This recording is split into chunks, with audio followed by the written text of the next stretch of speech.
Welcome back, folks, to Cinema Alley, the show where we talk about your favorite movies and their stories. And we're starting off season 2 a little rough. I legit messaged my co-host Chris here.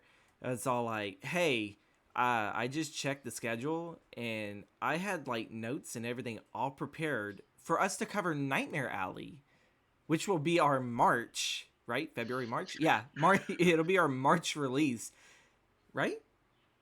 Are we doing a March I think release? so. Yeah. Okay. God. See, I I don't don't have the even know thing up anymore. to I read. don't know. I don't. What am I doing on this podcast? I don't know anymore. I make the schedules and I don't even know the schedules anymore. But we're not covering Nightmare Alley and everything because last minute I was lucky enough to find old notes on Scott Pilgrim.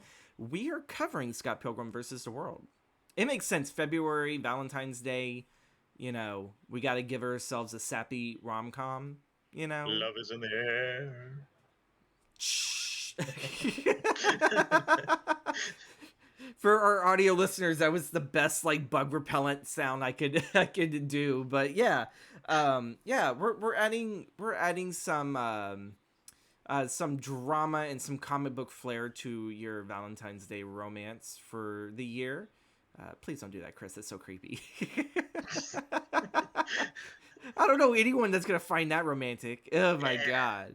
But yeah, so we're They gonna might be do romantic. we're gonna do Edgar Wright's Scott Pilgrim versus the World that came out back in 2009, if I believe so, Chris. Um, 2010. there you fucking go. Okay, thank you. Yep. Chris is definitely gonna sit there and take this episode for today because your boy here was He loves definitely this movie. well, yeah. Chris loves this movie. I like it too, but yeah, I was so prepared for Nightmare Alley, so I'll be taking the lead on that for next month for sure. But yeah, Chris, what are your thoughts about, I was about to say Nightmare Alley, Scott Pilgrim? Scott Pilgrim, directed by Edgar Wright and adapted from source material by Bryan Lee O'Malley, who is a Canadian cartoonist best known for the best-selling, award-winning Oni Press Scott Pilgrim series. And this is a great series. Just, I love how it was adapted. And going into the first point here, I know we read the scripts and like we're supposed to like see how Yeah, do the well it's comparison. There's not that yeah much of a difference. there isn't.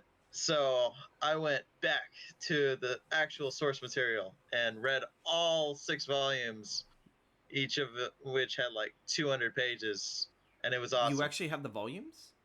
Oh yeah, I went ahead and bought them, put it on my credit card, leased the house, got a second mortgage, you know. I may need to I just borrow got those books then. Like, I've always wanted to read them, and it's like when I look up buying the volumes, it's like, oh no, my fucking bank account is not gonna like that. Yeah, it was. I mean, I think I got them on sale, but I don't remember. But I have them. I read them. I read Sweet. them when I was on my little vacation trip, work trip, for 2 damn months, and it was a nice little escape. It's a fun little comic. It's definitely like vastly different from the movie. Like just the amount of material in it. It's not what I expected. I expected it to be a little bit more fast paced like the movie, but it's more of a slice of life kind of thing. That's what I was Uh, wondering. yeah. So, I mean, you got this group of friends revolving around Scott Pilgrim.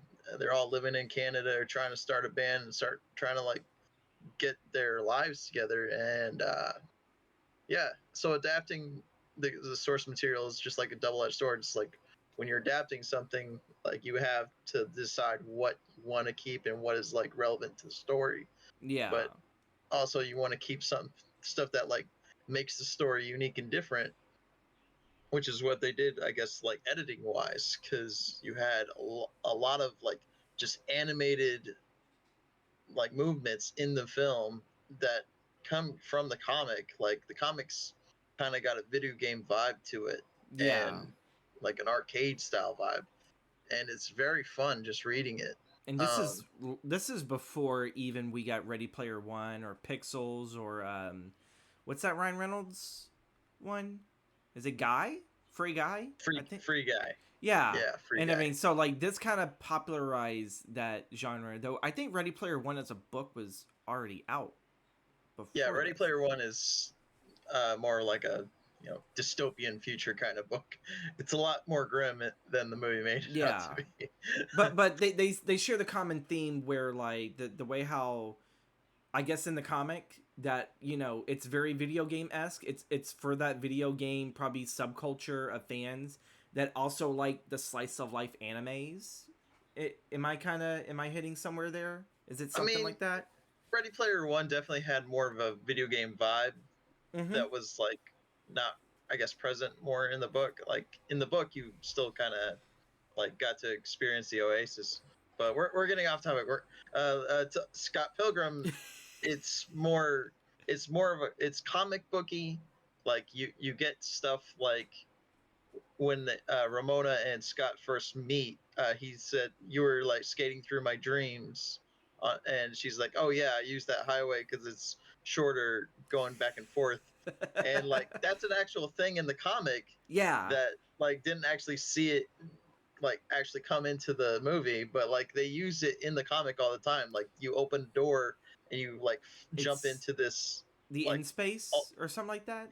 yeah, Yeah. and you like Thank can you, like YouTube. travel between distances and stuff, like short distances, Yeah. and they play it off as like a little flirty joke, but like it's a real thing in the comic, and obviously some things like that you can't really adapt and fully explain.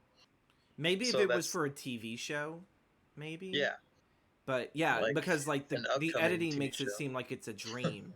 Like Michael or Scott in the movie felt more like I have my mind on her to deliver this package for me, and quite literally it was so on his mind that it felt more like Yeah, he dreamt it as she came through, and then what's the next day? She's there with the package. So yeah, yeah, I like that the comics kind of more explain that because I've seen like some of the photos of it, and it's all like I know comics that do that kind of thing where sometimes like if they just want you to focus on a character's action, they only have like maybe like a gradient color or like a single color in the background.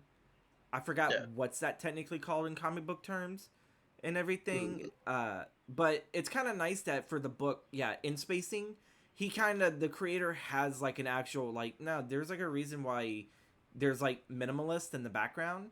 It's like it's something there. That's from my understanding at least. yeah. You know. And like another point is like condensing like the story you're presented with. He has to defeat 7 evil exes in the film, and he does this in like a week time span, right? In the book, he and Ramona date for like a whole year before like reaching the end of the story, Okay. and you get like a lot more details of like Ramona interacting with the rest of the friends and like them like doing boyfriend girlfriend stuff, and it's introducing the evil exes a lot at a lot slower pace, and like each point is kind of like a reflection of like Scott and Ramona's past. Mm-hmm. So it's just them dealing with their issues, It's more character and development. yeah, it's a lot more. It's a lot like better character development, a lot more room to breathe, and that's kind of what like I wish the movie had. But like Mm-hmm. also the movie's pacing is incredible, and it's very entertaining and fun. So it's just like one of those you can't have The, both. It's a double the, edged the, sword. the but see the thing is though is like what I found with the film's pacing is because it's also it's a musical. It's not just like a rom com comic book video game subgenre thing, but it's also like a musical. There's so many different genres with this film, which I think is what also makes it so amazing. But yeah, like the pacing of it really goes well with the movie's music. Yeah. These are a garage band like rock group. So like I kind of get like a lot of the um maybe a little bit of grunge from like the late 80s early 90s, but maybe a little bit more kind of past Talking that. like this, something like that. I don't That's that. Have you know. ever listened to Nirvana and Yeah. he does not sound nothing like that. It sounds exactly like No, it doesn't. God, Kurt Cobain is like turning in his fucking grave. But yeah, like it's like it's like that amped up. It's like a mix of punk rock with garage rock, and yeah, like you could just tell, like not even just in the Battle of the Bands segments, but just like sequence wise, it feels like the as much as the story is drives like her characters like fast pace. You said that Ramona and Scott dated for a year, and within that year aspect, that's where we fight the Exes, and Yeah. condensed to like I guess one whole week. Yeah, like it kind of makes sense that maybe the music came more at the forefront of like pacing. As fast as the music's going, that's as fast as the story's going. Um, And it's also like the development of the side characters too, like because he's developing with yeah, the band, and the band is progressively becoming more and more successful, and they kind of find out how like one of the X's is behind that, yeah, and with the source material, it's kind of the opposite. Like happens, like the band doesn't like find success, and it's not really interwoven with the whole story like it is with the movie, well, the which is final something the book movie. came out after the Yeah. movie did. It Oh yeah, it did. yeah, Yeah. because in the video that I watched, they sat there and said that the author took inspiration from the movie's climax and kind of did something similar like that and everything, where they had it where apparently Scott thought that he was like, I guess like the whole band was going to stay together, and that what's his name, the leader of the group.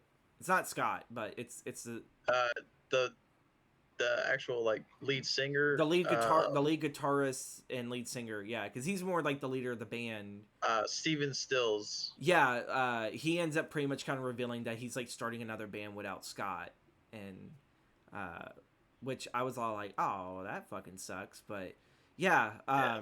he like you could definitely tell like in the movie, like the higher that the band got in popularity, mostly due to the final Evil X, like the more that like Scott was completely removed from the band to begin with.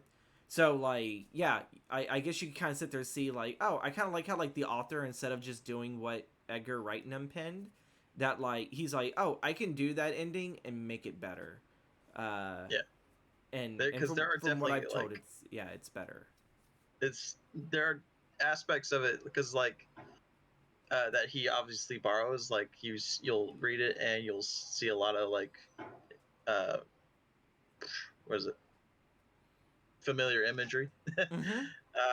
And Like, oh, I've been here before. I know yeah, exactly. Yeah, like you've gone down the same route, and because it's he still has the final battle, but like the way he fights Gideon and like how Ramona frees herself from Gideon is different, and I feel like it kind of an improvement because do you think that the in comic did it far better than what the movie did? uh I don't think At it's least ending better. wise, like I wrapping guess up like the ending. yeah, wrapping up the ending, it's a lot better like tied up, I Okay. guess, in the comic. In some ways, it's just they're both. I love both endings, and just like I think the movie did a great job of like condensing it all together and like building on everyone's storyline and Yeah, having Scott come to the realization of like what his actions and his lack of taking responsibility does to people, yeah. and it's it'll we'll talk about the final, I guess, speech at the end here. Condensing, it's a 6 volume. By the time the movie came out, only 5 were out. The 6 came out post movie. Uh, just real quick thoughts. What like do you sit there and you think that the film did a better job at just trying to condense 5 volumes while writing its own ending, or do you think that quite maybe the film should have taken maybe a little bit more from the books? Uh, Honestly, I think the film did the right thing, just like Okay. staying on point, keeping everyone together. Because in the books, everyone kind of goes off and does their own thing, and like the uh, it does the whole everyone's kind of going off and doing their own life, living their own life, and coming Mm-hmm. to terms like with what happened before Okay. in their lives and coming to terms with like their mistakes. So I think the film did a good job, All especially in right. the 2 hour time frame that it had. Characters, Chris. Where do we go? Where do we go with characters? Who are we starting? Oh man, I just want to like shout out to the casting directors, man. I had to find out who it was. Jennifer Euston, Allison Jones, and Robin D. Cook all deserve a big shout out for just like because they were able to find all the like right actors to match the vibes of the Mm-hmm. characters in the comics. Even So for just like supporting, it fits so yeah, well. Even with supporting, like just Aubrey like they Plaza. yeah, Aubrey Plaza, Anna Kendrick. Let's see who else we got here. I only We knew got her for Twilight, so I mean, she went on and did she does those more. Yeah. voice movies, the singing movies. Allison Pine just captures the anger and like angst of Kim Pine, the Okay. drummer Okay. behind. I Yeah. just love her. Oh man, just and finding Michael Cera and Mary Elizabeth Winstead for Scott Pilgrim and Ramona Flowers, just like they were able to like It's the play off weirdest each other. relationship. Yeah. It works though. It works so well. It I works for love the it. story that they were telling. Yeah.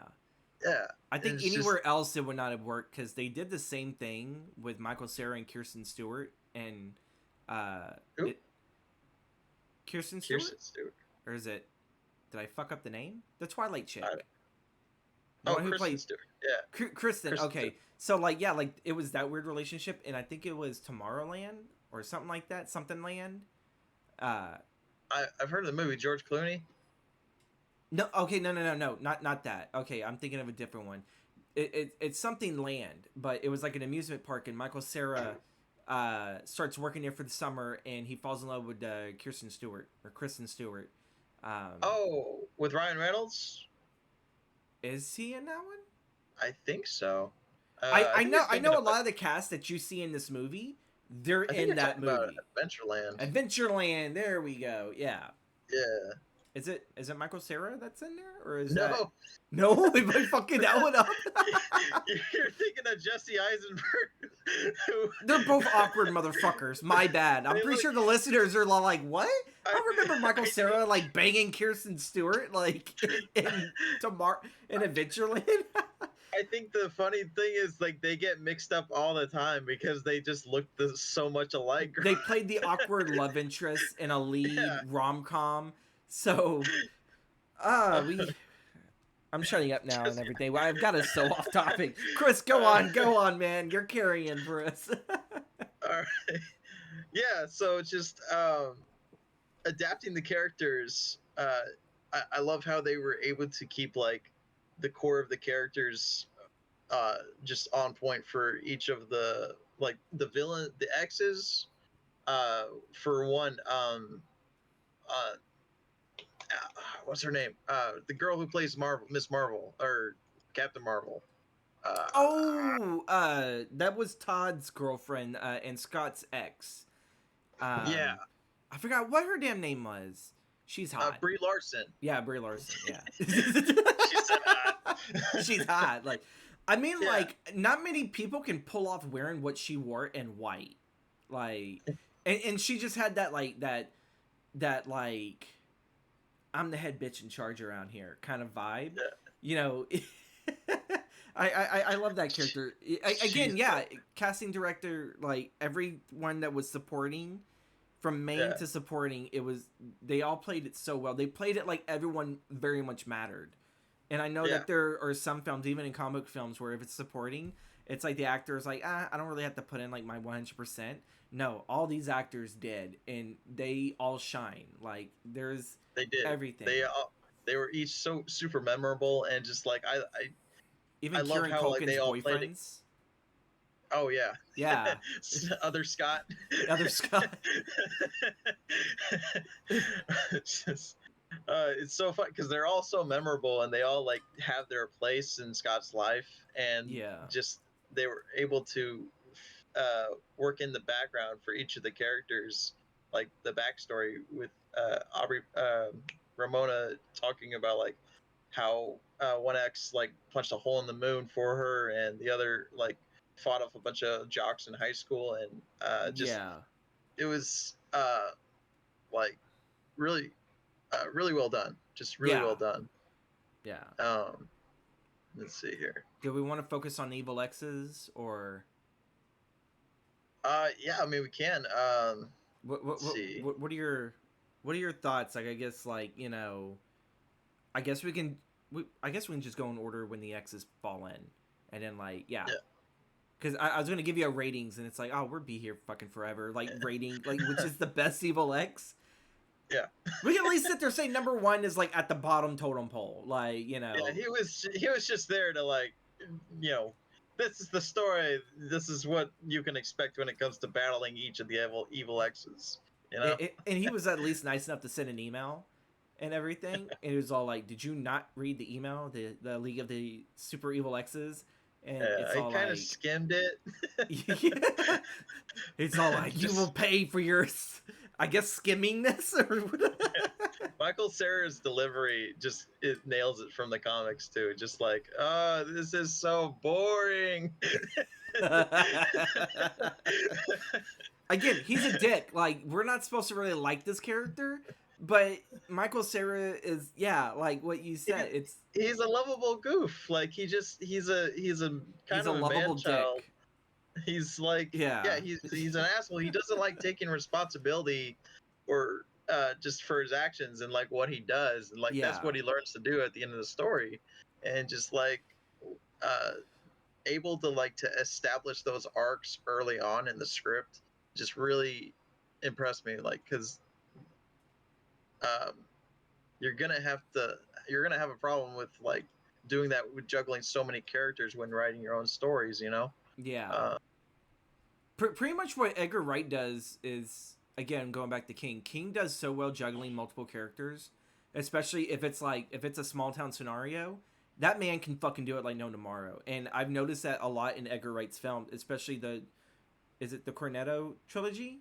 Yeah. Yeah. Like Shaun the Dead. Cream. Shaun the Dead, you know, like there were so many memorable people. Even like the background characters, like the people who had no speaking lines, they had charisma and talent all themselves. What was the second one? Hot Fuzz. Like the whole police precinct, which is what, really like a cast of 10 people, maybe less. Yeah.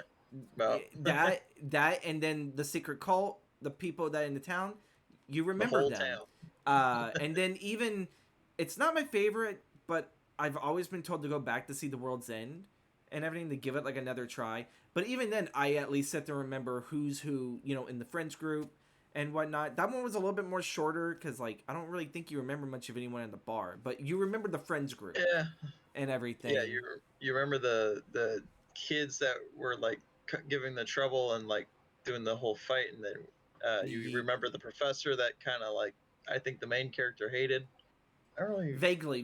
This is why I have to go back for it. Yeah, I still think that's the weakest. Yeah, sorry. It's the weakest one. But when you look at the other two in the trilogy, again, this is all for folks wondering why the fuck are you talking about this other film trilogy? Because it's all directed and written by Edgar Wright, so he just knows how to write community. Really, that's kind of what he knows, how to form a community of characters, and he knows how to connect them and how to write them and make them all memorable in their own little ways. Even if it's just through one moment, and it's like that one moment I remember that character, you know, he just has that gift in writing. Now I don't know if he has a partner writer with that. It's been a while since I read Shaun of the Dead. I know I read that script. That script right there. I didn't even have to look at the page. I knew exactly what the fuck they were saying because I saw the movie so much. I thought I thought there was another writing credit, but I don't remember. Well, I'm pretty sure for Shaun and the Cornetto thing, it was also Simon Pegg. Simon Pegg co-wrote with it, and then you probably had Nick Frost probably throwing in a couple of like doctoring lines for his characters at least. So you could at least sit there and know where Edgar's work is, Simon's work, and Nick. I'm pretty sure this was all Edgar, probably for it. But anyway, back to what you were saying. I'm so sorry. What was I saying? Oh fuck. Geez, we were getting into the evil X's. We were getting to the evil X's, and you talked about one punched a hole in the moon for her, one fought off jocks with her. Yeah. Yeah, Matthew Patel, Lucas Lee, the super famous ex-boyfriend, is often mistaken for Luke Wilson. I'm thinking Wait, like was that a maybe they joke? wanted. Was that a joke I in here? Yeah. I missed that one. Scott mistakes him for Luke Wilson. They might have like had a initial joke where like they wanted Luke Wilson to play Lucas Lee in the movie. That Yeah. would have been funny. But like yeah, no, like they got freaking Captain America there. But like Chris Evans is like just the comic book like cameo. For a Yeah, lot of people, they're just all like, yeah, no, let's just bring in Chris Evans because he's done the Fantastic Four duology. yeah, he had done Fantastic Four before that point. He wasn't. I think he I think he was just did filming the Captain Losers America. right before. Yeah, Yeah, he wasn't that big back then, like he is now. So it's just I don't know. it's I just think you got to cool. be pretty big to have a banana between your ass cheeks and everything, Oh my god. and calling himself a Was that fucking from ice cream sundae. Like, not that's another my teen captain. movie Yeah, throwback? That movie is so wild. and everything. uh, She yeah, has your so eyes, and just fucking stick people. oh my god. Oh man, but But yeah, no, it's just the way like Scott is able to defeat each of the X's, like kind of about either like outwitting them or just mhm. out fighting them in different aspects of his life. There's Uh, not a single one of them that's like the same fight. It's not. yeah, it's just that's another thing. Like the comic, probably you'll notice like he meets the X and like he fights them in the movie, but in Yeah. the comic it's a whole thing. Like he has a couple other extra interactions with them before actually doing the final battle Yeah. to like defeat them, and he beats them. Like a lot of the defeats are co- mostly comic accurate until you get to the fifth and sixth one, the fourth and fifth and sixth one, which I think was That was uh, Roxy, the Katayanagi twins, and Gideon. yeah, yeah. So how different was that in the book for the twins? So in the book, Kim is actually kidnapped by the twins and is like to lure Scott out in and to like defeat him like in a secluded little warehouse where Kim is like in a bird cage. So you didn't get the epic like battle of the bands with them? No, Oh my that's god! one I of the think things. that's. I think for once I'm going to say the movie probably did that better. The movie did definitely do that better because it integrated the whole cast and crew and Yeah. got them all in one location, and it was like it had to do with Scott's personal life and his outer life here, like Yeah. of just having the band be successful. So like the movie did do it better on this point, I, but because I gotta sit there and say not many films can pull off what is originally just a battle of the bands thing that morphs into a special effects kaiju fight. yeah, Because wasn't Scott's band like a gorilla? shit, I think it was something like that, or maybe like a bear.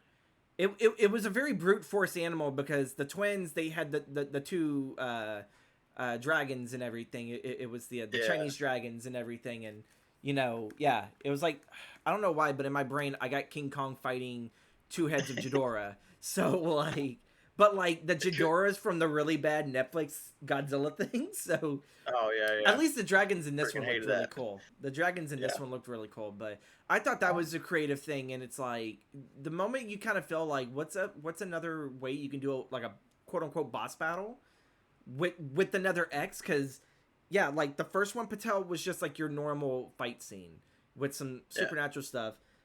What you said, Lucas Lee, he was able to outwit after like him beating up all of Lucas's stunt doubles, which yeah. again that was a very clever thing of is he punching Luke or is he fighting another one of the stunt doubles because they all And, look almost the same. and it makes it unique because he's an actor. He's got stunt doubles, and it's just Yeah, like it makes the fight unique, and that it's distinctive. That character is distinctive. yeah, So but like even Scott knew I can't beat this guy with my fists. I need to use my wit. So can you do like yeah, a grind thing on the flippy thing or whatever, a flip on the grind thing? and he's all Yeah, can you like, grind he's down like, this railing? yeah, and everything. Yeah, I could do it. It's like, well, then do it. And so he, give me my board. And it's like, why the fuck do you sound like Batman? And it's like, but yeah, he does it, and then he beats him. And then, like, Scott's like, okay, that's it. And then Roxy, uh, no. Todd was the next one. And he had the Todd. whole vegan police thing, where Yeah. he mixed up the half and half, made Todd violate for the final time his vegan things. Yep. He loses his powers, and then yeah, Brie Larson bitches and everything because it's all like, you just punched my boyfriend to fucking bus fare, and then Roxy, it's like the weird orgasm from touching what's it behind the knee.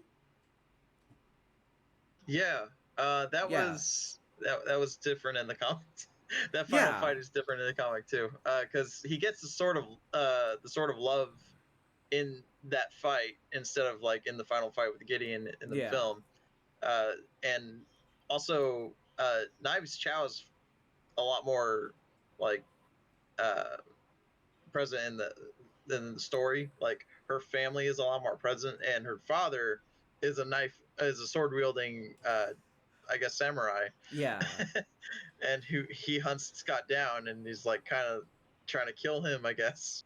Oh, kind of similar like how Knives hunts down Ramona, because it's all like, you took Scott away from me. And Yeah, yeah, yeah, because like in the video that I did watch where they talked about at the end where they did that actually happened prior to that. It did not happen during the Gideon fight, and that there was like yeah, a library fight scene where they essentially they duked it out and everything. yeah, And so okay, so yeah, because I don't think you ever got to meet Knives' parents. Like yeah. he Not in the he movie. avoided that No. in the movie of like, oh, like, had dinner with the parents. So I don't know if that is prompted in the book of, hey, you skipped out on my daughter like on dinner night with us, and then you broke her heart. So now I'm gonna come at you with a samurai sword. And Yeah. yeah, It's just like he ends up earning her father's respect, and Knives her father goes to Knives and is like, I guess it's okay for you to date that kid, because she still is pining for him at that point in the story. But is the also, age thing still the same? Like she's 17 yes, and Scott's like what, 21? yes, I'm it's sorry. Canada. Yeah, I know it's legal in Canada, but we're here in the States, and oh my God, no, Yeah, no. I mean, he never does anything sexual in the True. comic book as well. I, So I, I it's would just figure as like much. That would kind of be hard to sell in the U.S. it's yeah, it's still weird, but like he knows he doesn't want to do anything. He's just with Knives in the beginning for the same reason in this movie, because it's easy, and like he doesn't have to put in a lot of effort, Yeah. and that's one of the Core. hurdles he has to overcome with dating Ramona. Ramona is his first like real like infatuated love since dating Brie Larson's character, the Rockstar girl. I forgot her name, but Yeah. because she broke his heart real bad. Like Just ripped he his heart out and just crushed yeah, it. and just like you get a lot more context in the comic book that I kind of wish was in the movie, but I understand why it wasn't. But Yeah. and you meeting who Brie Larson's character is in the film, you see like what kind of person she is and like why she would rip someone's heart out. She's just in it for the fame. She doesn't really care about anybody but herself, and Well, I kind of like always she thought that when what she did was she knew in order to move up to where she wanted to be, like in the status of rock stardom, that she couldn't just sit there and keep hanging like at like I guess her local watering hole. And so she had to cut yeah ties with almost everything there in order to go be a star. I think in New York. I think that's where she uh became the big star yeah, and everything. and And it's then just she like you comes had to sell your back soul. just for the tour of like, oh, she's doing like a Canadian tour, and she just happens to stop by her old stomping ground, just to kind of rub it in the nose. I got a new boyfriend. He's better than you, and Yeah, everything. And like, yeah, and she's also jealous that he's dating Ramona at the who point in the like is story. like, yeah. And that again, I love how that scene in the movie makes it so awkward. It's like, you're banging who I banged, and I'm banging who you used to bang, and like, Yeah, oh, this is awkward. And then it's like, oh, here's my other ex that we had nothing really yeah. like we didn't do, but like, Knives, you kissed my you kissed the lips that kissed my lips. she still gets the coloring of her hair punched out in the comic, and it's hilarious. Yeah. Well, like, okay, so I was told that it was the drummer that did that knocked the highlights out of her hair. And Yeah, like apparently from the video that I did watch, they talked about that even though the drummer doesn't do it, she gets a cameo because she's in there and they have like part of her arm wrapped up, like maybe hiding the fact that maybe it's a cyborg arm and yeah, everything. She's just in the background of that whole area, but they don't get involved into the fight and yeah, everything. But yeah, it's the little things. It's the little things that that we loved about that. So yeah, then you had Todd, then you had Roxy, which again the orgasm thing, an interesting way, and then you have a kaiju battle scene, which is not in the comics, but yeah, in the movie, I thought that was kind of like new, and it's all like okay, it's like how do you top that? I kind of thought like when it came to Gideon, I was like, oh okay, it was an all right. Like we understand he's the big bad, he's the asshole, but yeah. like it's like where do we go with this boss battle? And yeah, I still don't think nothing tops kaiju, music battle of the bands, but that was still pretty damn cool with the samurai fight scene.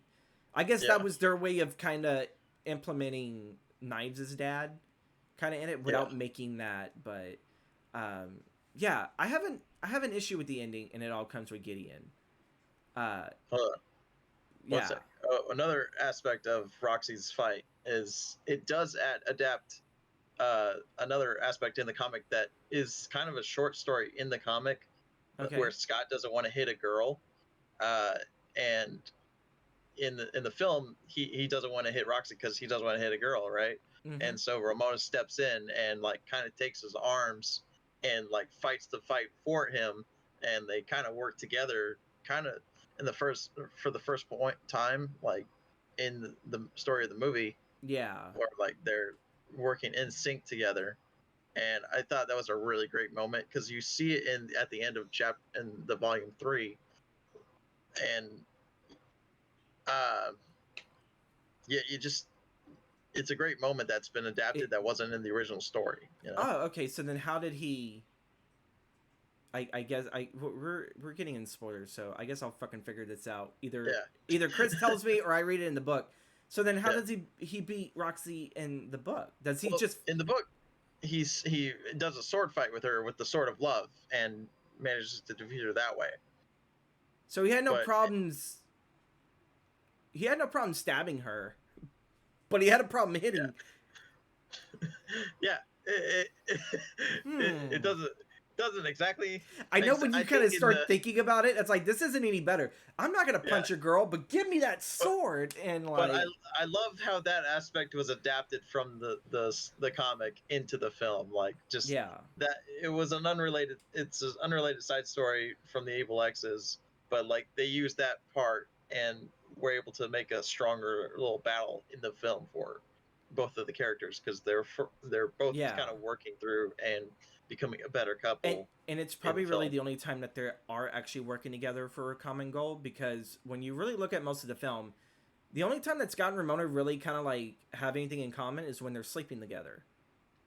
But Yeah, like when you kind of go through and you look at like kind of like the rest of the stuff, there's an awkwardness. There's a I don't really quite get uh like why are we dating? Like it's to the point where we kind of know that the further the movie goes, like the Scott's dream girl vision is fading away, because we know okay, she's not everything like what he thought in his dreams were. Like this is a real human being. Do yeah, I still love this woman? And yeah, it goes right into the Gideon battle, and I don't know. There is a part of it that I don't really like the end of Scott Pilgrim and everything, because I think they fixed it in the book where I think Scott does get with knives. That like no, no, no, no, Scott does not get with knives. he doesn't. Scott was never meant to get with knives. Like Okay. there's even a moment in the book where he meets up with knives like after he and Ramona break up. Spoiler. Mm-hmm. At the end of the season, at the end of book 5. Sorry, it's still a good book. I You should mean, read I it. already mentioned spoilers already, so we're fucking free Yeah, to discuss anything. No, he and Knives don't get together. Okay. This another aspect of like when you're of the condensing the story of like when they're off and doing their own thing, they're all coming to realizations. Like Knives realizes that Scott was a terrible and shitty boyfriend to her on her own, and Okay. she realizes like she still loves Scott, but like she's not in love with him, and Scott's Yeah. still reeling from Ramona breaking up with him or leaving, essentially, and he's like still trying to like figure out his feelings. Mm-hmm. But yeah, no, he doesn't get with Knives, but Okay. that's a aspect in the film that I think kind of like benefited from not doing like having Knives come to realization that she doesn't love Knives or Scott anymore, and like that he was the terrible boyfriend. Yeah. Having that, saving that for the final battle in the film, definitely benefited the film because it helped Scott like realize like who he was and like what his actions were doing, and bring his character arc to a satisfying conclusion. You know? I guess to a somewhat satisfying conclusion. I don't know. For me, I kind of felt like when he got the self respect sword, and that's what he used to defeat Gideon, in the sword fight. That like afterwards, it's all like okay, well like he apologizes to everyone he's ever hurt, even to Kim. You know, Yeah. because that's the whole reason Kim always give him that sour look, and she reams his ass for dating Knives, and then he breaks up with her to be with Ramona, and I think even like Sam was all like, you know, I actually like Knives. It's all like I don't like this other woman, you know, because it caused more problems. Um, but like, I don't know when you figured the self respect. If anything, I kind of thought that at least at the end of the movie that he either probably would be with Knives or he would just be alone and everything. I did not believe the whole like okay, he got the self respect. He kind of realized that maybe he doesn't really love Ramona. You know, she wasn't who he thought he was, and that just the film giving him Ramona, even though like she was getting ready to walk away, she's like, I have so much stuff I need to work on. There's no way I can actually be in a relationship.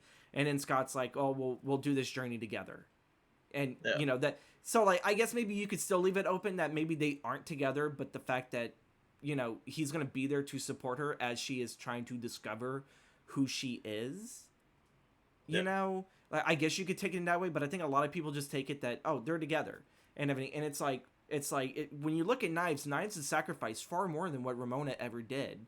You know, Knives changed quite a bit of her own look, her personality. When Scott broke her heart, you know, she got with Styles is it like is it supposed to be his brother, or I think it's just a friend. Uh, young Neil. Young Neil, I think there it's you just go. like another roommate Yeah, who could and play and the then she bass. gets with them, and then obviously young Neil cares more about Knives than what Scott ever cared about because you know Scott's a fucking dickhead, and you know, Yeah. yeah, like it gets messy. So when you really kind of like, does such and such really deserve to be like that? Kind of felt like a little forced rewarded. This is definitely like something that this is part of that double-edged sword of like when you're Yeah, condensing a long ass story, like some things don't like feel like a reward for some audience members, and I think yeah. that's where the film definitely like comes short for uh The fans of the yeah, books. Yeah, yeah, in comparison to the books. I haven't read uh it, but even I kind of felt like that was a bit of an issue because yeah. when I kind of had it really kind of like pointed at me even before I was told anything about the books, it's like well yeah, kind of like why is he being rewarded with being with? It's like I thought the self respect was supposed to kind of be like you know I'm not going to be with her, but like I'm learning what lessons I did with her. You know Yeah, what I I mean? think I've always viewed the self-respect thing as like I him learning like he doesn't need someone else to be happy because he's unhappy because he lost the first girlfriend, the rock star girl, Mm-hmm. and like he's just doesn't know how to be happy by himself and doesn't know how to like be an adult, I guess. And like Yeah. that's something I feel like the comic definitely did a lot better Yeah. because you're seeing their relationship over the course of a longer time period, and you're seeing how they interact, and like Yeah. uh they're two You people. just get to know them better. Yeah. Yeah, like Scott and Ramona are two people who both have a lot of like baggage, who like both have been hurt in the past, and both deal with commitment, like their commitment issues in different ways. Scott doesn't want to take responsibility and like acts uh, like an idiot basically sometime at some points, so and acts like he forgets, or like he doesn't make an effort to remember things, so Yeah. he doesn't have to feel bad about forgetting like something, like, oh shit, oh, I didn't know that. It's like, we told you that, like, oh my bad, like it's just it's just his way of like not having to like grow up in a way. And Yeah. Ramona, she's dealt with like bad boyfriends, bad exes, and like Gideon, uh, just Gideon's kind of narcissistic, abusive God behavior. complex. There's like Yeah, so much. Yeah. so it's just like she is also kind of damaged like Scott, and in the course of the story, they're kind of learning to come to terms with their commitment issues, and like to like trust each other and like to be with each other. Because at the end of Volume 5, Ramona realizes like she loves Scott, I think, and Yeah. but that's a way of like her to get an excuse to get out, like to leave him. Yeah. There's this whole little glow aspect with her, like I forgot like what exactly triggers it, but it's just something like when she's glowing and she like disappears at one point and she's gone from Scott's life, and he doesn't know how to like cope with that. So Yeah. it their relationship is a lot better built in the comic than the film, but I enjoy the film for what it is when it comes to It's still like a enjoyable, just fun film to watch. Yeah. yeah. But when you kind of just And boil it down to just what we're talking about, yeah, that's kind of yeah, like where like who knows, maybe that's what Edgar wanted, to like kind of like have it where it's like, well, like, it's like, which do you guys thinks is right? yeah, and it's just like I could be completely off base with some of this, but it's just like this is how I interpret it. It's Yeah. just yeah, it's just That great films like that. If you can sit there and find a different interpretation of anything, that's great films do that. You know. yeah, Uh, so we'll hopefully be able to sit there and actually enjoy, um, this next adaptation of it, because Netflix is doing an animated adaptation of it that's coming out. At the time of we're recording this, it's like early September, but it's going to be out November 17th. So maybe we can, when this video uploads, that we can give an update on what our thoughts are, uh, for season 1. I don't know if it's going to cover the entire first book. I don't really know. I don't know any more of the details of episode timeless. Like, are these going to be half hours or an hour long? Is this going to be a I don't 10 know. episode I or a didn't even think 13 about that. episode series? So I don't know. I think maybe even for like even like Dark Tower and a lot of shit, you could probably do maybe like a 10 episode 1 hour thing, and you can get like almost like a whole book done. You know, Yeah, when you get to the I bigger mean, books, that's when you got to start splitting it up into like 2 or 3 seasons. But I would be surprised. I mean, you could probably just do cover Scott? the entire series in one little season. Like each episode is maybe 30 minutes long, because it's just a lot of reading. But like, it's already technically story ordered with the comic. So if they Yeah. follow that pretty closely, like they should be able to like finish it in one season. You would think that, but look at Disney's track record with trying to do adaptations Oh, of it's on like. Disney. It's You're it's right. on It's Netflix, worse. It's all right. Netflix. Yeah, it's Netflix Yeah, though. I Like, mean Netflix can have some good I hits. mean, true, but with how their shit happened with The Witcher, it's Yeah, like, I think almost anything now being based off a book, any property, most people are scared of, because it's all like, oh, are the writers gonna get fucking pissy because they're like, well, I don't like the way the book is. We want to do it different. And then the people are yeah, like, no, adapt the fucking source material. This is not, you know, jump into the sandbox and be like, oh, let's throw out this crucial point. Let's throw out yeah, that. Let's just fuck this book. We don't need that. And like, let's try to do patchwork and, like yeah, we get it for like writers. It's like you want to sit there and you want to be able to stretch the material in order to keep a job. You know, it's like, oh, I want to be able to come back for the next season and the next season. Oh, this is Yeah. only limited. 5 books. Okay, maybe some of these we can chop them up into multiple seasons. Um, and because you want to be able to kind of keep your job and everything, but at the same time too, I don't know. I felt for me being a You heard the writer, story. yeah, like for me as a writer, it's like, you know what, you can only squeeze so much blood out of a rock before you realize it's a fucking rock.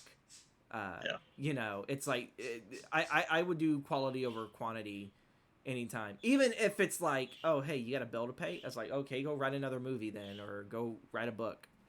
I would find different alternatives, but I'm pretty sure there's writers out there just laughing at me like, you stupid moron.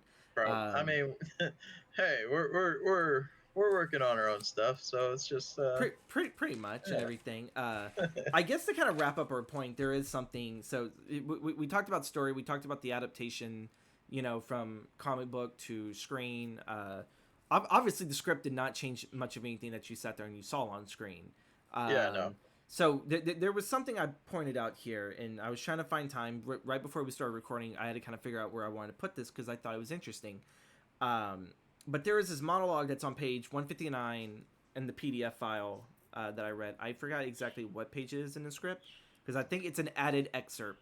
But the quote goes along this, or the monologue goes about this. Wallace, when my journey began, I was living in the ordinary world. Ramona skated through my dreams, and it was like a call to adventure, a call I considered refusing, but my mentor, that's you, told me if I wanted something bad enough, I had to fight for it. So I did. There was Tess Allies enemies. I approached a deep cave and went through a crazy ordeal, during which I totally seized the sword. Sadly, I died. Then I resurrected. Now I realize what I should have been fighting for all along. And then there's like a little bit more to it, but that adds more to a punchline, to a joke. But I wanted to focus on here that I thought it was very smart of Edgar Wright to kind of pretty much just throw the whole hero's journey into a monologue.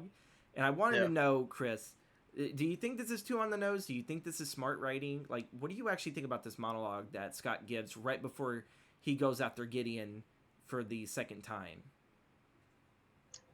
Hmm. Honestly, like I'm reading it right now. Like I think it's a little on the nose, but also it can work for the story in For the the comedy? terms of the story. Yeah. Yeah. Just Okay. like Scott is like he realizes what he has to do, and like everything he's done is coming to a head here, and like I don't know. Folks I don't listening, think like, let us know what you guys think about this monologue. Do you like, I I don't think went, I would have written it in yeah. there, Well, but also there are also those final moments before a giant battle, like where he's like, okay, this is everything I that gotta I've pep been myself up. doing has and Wallace is there just to say, sure thing, guy. Just like whatever. Yeah, I love freaking Wallace, how he Kieran Culkin is just like very passive. He's very Yeah, passive for like a for like a mentor, except for the the first Evil X boss scene where yeah. he's all like fight, like he was more Fight! instigating Scott kick his ass. Yeah, After that, I think he kind of falls off the Evil X fight scenes with them going to see Lucas Lee. He's like, oh, like I want his autograph, da da da da, and it's like fucking Scott whips his ass, turns him into coins, and it's like, oh, so much for that actor you fucking love that, like, I think he was gonna try to get like a lock of hair or something, or maybe he was gonna drug him. He was gonna do some weird shit, and it's like, oh my god, like, yeah. um, Yeah. yeah, that wouldn't. Mm. I Moving, mean, I don't think I would have written that monologue, but like yeah, also like if it's in the energy of the story, I guess like with the energy of the moment and it called for it, yeah, like sure, yeah, sure, it works. It yeah, can work. yeah, it can work. You know, I think it's a little creative, like, like it's like, oh, I get what you're doing, but like I truly do think that for modern, like just the movie watching audience, if they don't really pay too much to story structure, they're like, Okay, yeah, it's just a monologue. For us, we look at it as like, we see what you're doing there, but yeah, Yeah. sometimes it works, sometimes it doesn't. But yeah, I think we'll wrap that up for an episode. It's good to be back, Chris. It's good to have a season 2, even though I fucked it up and thought we were going to cover Nightmare Alley. But Wait, we were recording this whole time? Oh crap! you sat there and said that, and I had to check to make sure. Wait, did I? Way to go, Chris. Way to go. You know I have anxiety issues, and you had to fucking really hit the goddamn nail on the coffin to like make my heart like just stop. And it's like, Chris, where do people can find you on the socials? The zealous slacker. Folks, you can find me on TikTok, Instagram, Thread as the Gothic Storyteller. You can find me on Twitch on there. Thank you guys again for watching. Next month, of course, we're going to be covering Nightmare Alley. We're going to get into the noir. I always kind of figured, you know what, each season we have to cover a Del Toro film. We had covered The Unmade at the Mountains of Madness. And yeah, now we're going to cover his remake of Nightmare Alley that I was so prepared for. And watch, I probably won't be prepared next week for it too. Like when we record, it's like, wait, I forgot the whole monologue that I had for this and everything. But yeah, with that being said, folks, you know, keep watching movies, keep tuning in. I definitely sit there and see that Encore is turning heads, and so is the podcast. It's always good to hear feedback from you guys. You know, drop a rating down. You know, it definitely helps us on Spotify and all the other podcasts. You guys can listen to us on Spotify, Google Podcasts, Amazon Music, and iHeartRadio. I'm surprised iHeartRadio is still actually a thing. But yeah. Yeah. With that being said, this is like the longest sign off I've ever done, but don't stop watching movies. Have a great, wonderful rest of your day, folks. Bye bye.